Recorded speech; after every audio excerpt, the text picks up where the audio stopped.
Hello again, Steve here. I was listening to a book on tape today by Richard Dawkins, The God Delusion. I want to preface this with saying that I don't really like the word atheism. It's an odd word. Richard Dawkins refers to himself as an atheist. And the reason I don't like that word is because it's kind of like saying I'm a non-smoker. Well, it doesn't tell you anything about what I am. Atheism means not a theist, or atheist is not a theist. So, if I tell you I'm not that lump of coal over there, well, what does that tell you about what I am? It doesn't tell me. It's kind of just, it's a weird term, right? So I don't really like it. But I really do appreciate the information that he has, and the information of a lot of atheists. I find people who call themselves atheists are, to me, not much different than theist. People who call themselves theist. They don't really have a basis in what they're actually talking about. So, whatever it is that people call themselves, if they have a basis, a strong basis, and a strong ability to explain their basis of what they're talking about, I really appreciate it. I'm just gonna close that vent there so we don't get that background noise. Give me a second here. Pause for the cause. I don't know if that makes any difference, but so anyway, but a wonderful book. Shout out for that, The God Delusion, because it's a really great. Well, first of all, he's very studied in his field, which genetics, I think it is, something like that. Scientist, anyway, and he has a lot of background information of explanation. I particularly like the one. He most doesn't talk a lot about God as much as religion, I would say, although he does address God as well. He has this one funny thing about how most people, Christian, Jews, Muslims, these sort of things, they're one God away from atheism. In other words, humanity has gone from having millions of gods. I mean, there's been just untold millions of gods in the world, and some people have had, at one point, a certain religion, thousands of gods. And they've gradually pared them down to one. So he said if they lose any more, they become atheist, kind of thing. And also he makes the point that most people who are devoutly religious are primarily atheist. Once again, using his term, like I don't care for the word, but using his term. Because they're atheistic towards all the other gods. It's just their God is right, you know. Anyway, but what was interesting I wanted to talk about tonight was his scientific take, really, analysis, or reasoned analysis, into why it could be that human beings are religious. I mean, because putting aside the idea that we might individually carry that, my religion is the right religion, because that's the way most people who are religious present the situation is, in spite of all those other guys having religions, mine is right, and those guys over there, the devout ones, are saying mine is right. Putting that aside, the question is, why do we have them? Because in studies of, anthropologists study human beings for, generations going back and all over the world, different places, and they find that there's always this tendency, unanimous tendency, to have religion, to have deities and supernatural concept, right?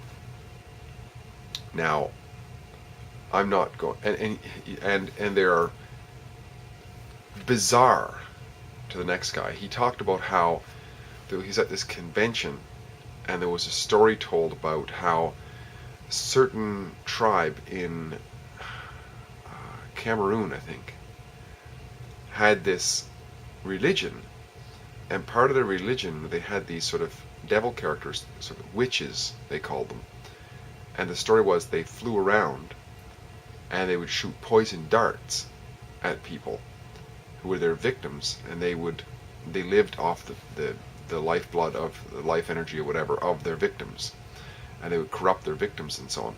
And there were people, in particular priests and so on, who would swear that they actually saw one of these witches flying around shooting people with poisoned darts. And he said it was interesting because, you know, there was a very religious, a theologian, I think he said it was, I forget exact details, but who was in the room, and he said, he made the comment afterwards, isn't it fascinating, this anthropology? We can realize how absurd the belief systems are of some people. And meanwhile, Dawkins was thinking, I wonder if this guy believes in a virgin birth and a resurrection and Archangel Gabriel coming down and fertilizing maiden and all of these miracles and talking to a dead guy and raising a dead guy, Lazarus, to life, and a whole number of things, as, you know, to the guys from Cameroon, which would look equally as absurd. So it's just an example of how strange these things seem from outside of the box that we tend to be in sometimes. So, but he talks about the evolutionary potential, or the reason why, you know, people might carry this, and it's really interesting because he talks about memology, which is rather than evolution or genetics, like there's can be genetic adaptations that take place over time, so people's actual biology will change over thousands of years or whatever. But it's the same with the psychology, or the memes that run through society, cultural norms, and these sorts of things. Language, for example, he talks about how in a certain area of a jungle where sound is deadened by echoes or something like that, certain vowels will be stressed because they carry better through that area. So those people move to a different area, they migrate over to a different area, their language could actually change because those vowels might be ineffective on a savanna. They don't carry as well in communicating, so their language would change. And religions and deities and so on change over time as well. It's kind of like a groupthink. He also talks about how the reason why things otherwise that are not reasonable are taken as truths is because that, once again, is almost like an evolutionary necessity, because children in days of old, and even today for a great extent, have to obey their parents in order to survive. It's something built into us, because at one time, if a child didn't listen to their parents, they could literally get eaten by, carried off by a vulture or something like this. So it was life and death.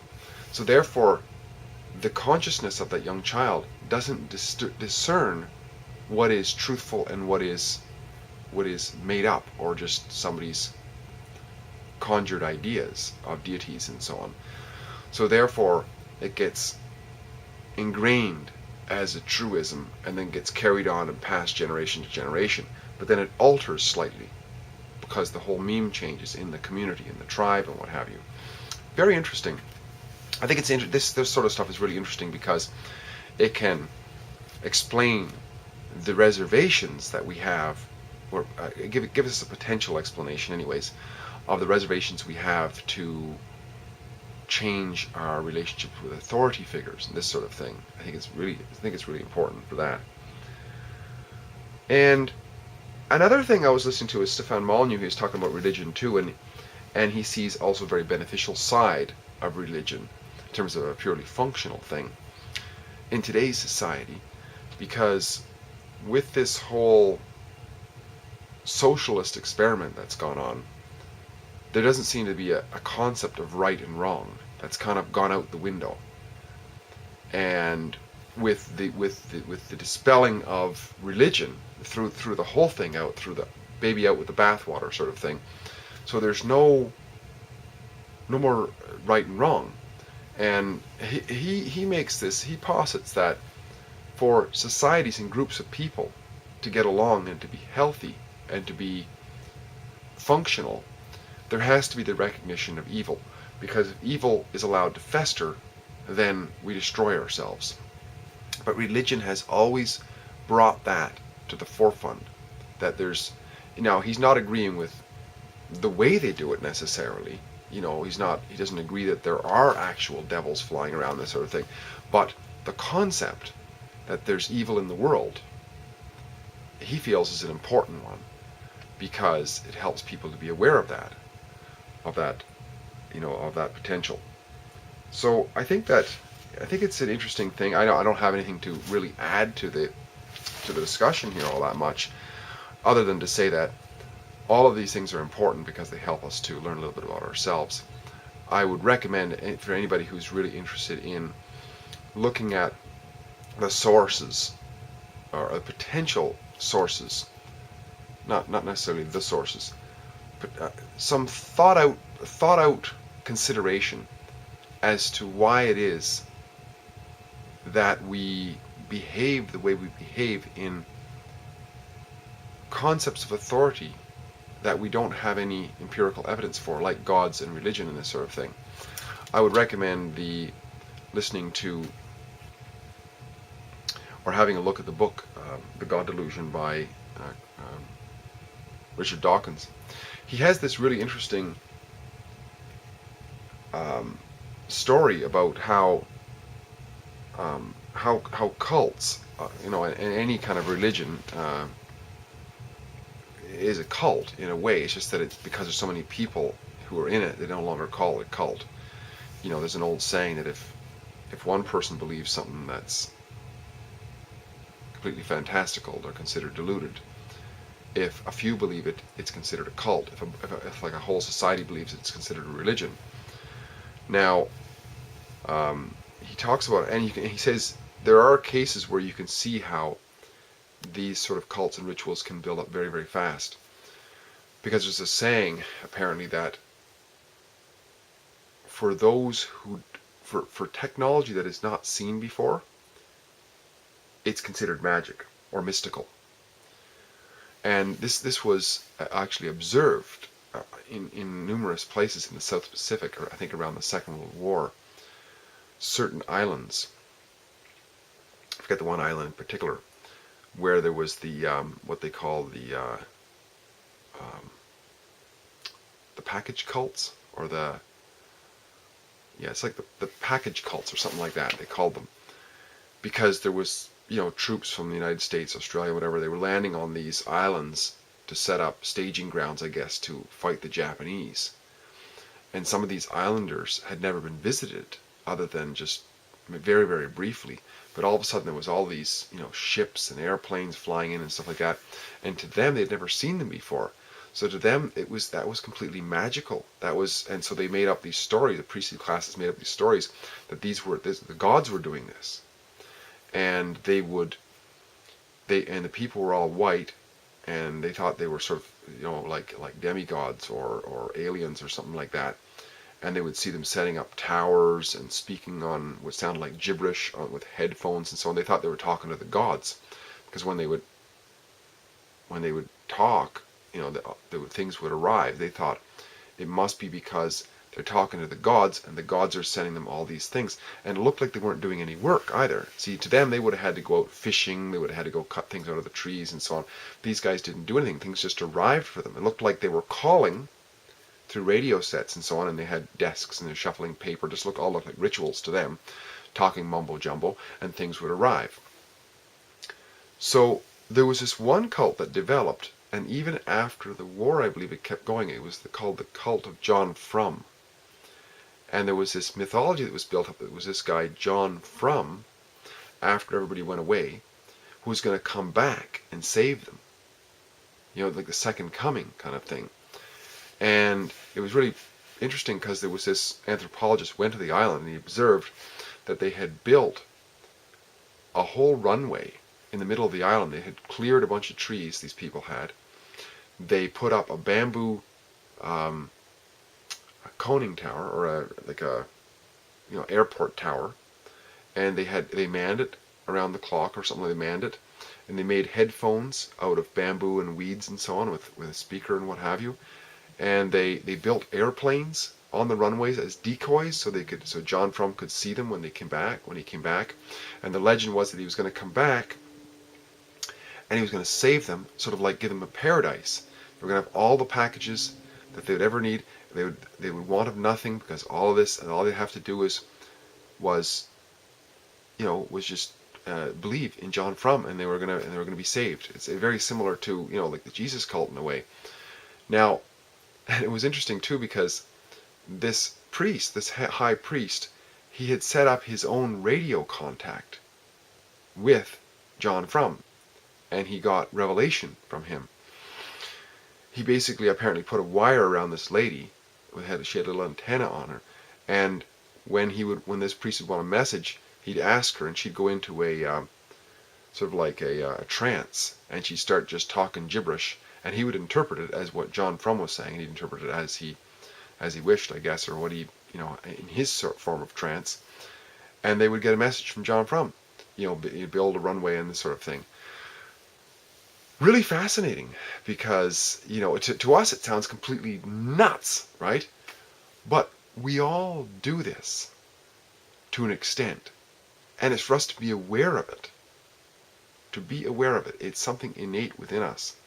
This innate sense of duality, if you will, of the here and now, and this higher order, that dualistic sort of a concept. It's in us, and it's probably in us because it was a necessity. It was a reason why we could survive.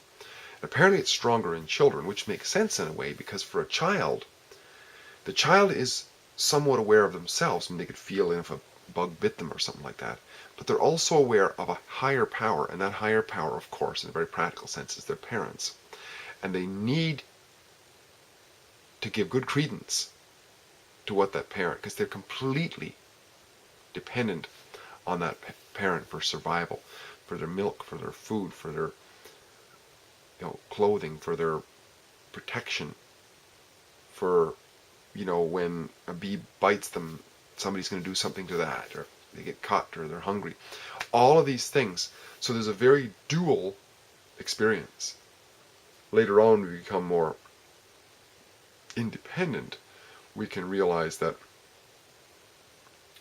there's no real foundational basis to this. We get to experience what we call now oneness, in a way. Everything's kind of one. But to the child, it's very dualistic. So it makes sense that why religion and the concept of continuing authority, benevolent authority figure, is there. I think it's fascinating, for one, but it's also important for us to realize why it is that we fall for the lies. The lies that, this gets manipulated. This sense within us of necessity to comply with authority at a very young age, during our formative years. Necessity. Historical necessity. To comply with authority figures, which are our parents or caregivers. It's important for us because we can realize that gets abused and manipulated, and there's a whole structure that gets built up based on that tendency, and we fall for it because we're not really thinking about it. We fall for it in terms of religions, we fall for it in terms of governments, we fall for it in terms of all kinds of manipulative power that people put out, family structures and so on, community structures. But it doesn't always serve us. So the thing is just to be aware, I think, at first, and then just self-exploration and questioning, constant questioning.